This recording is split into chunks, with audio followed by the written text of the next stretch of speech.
musibah yang terjadi di dunia tidak akan didatangkan tanpa suatu alasan.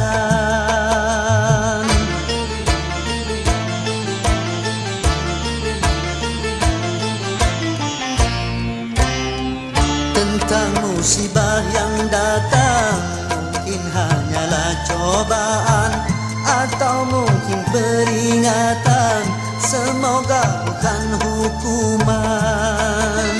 Namun apapun juga alasan,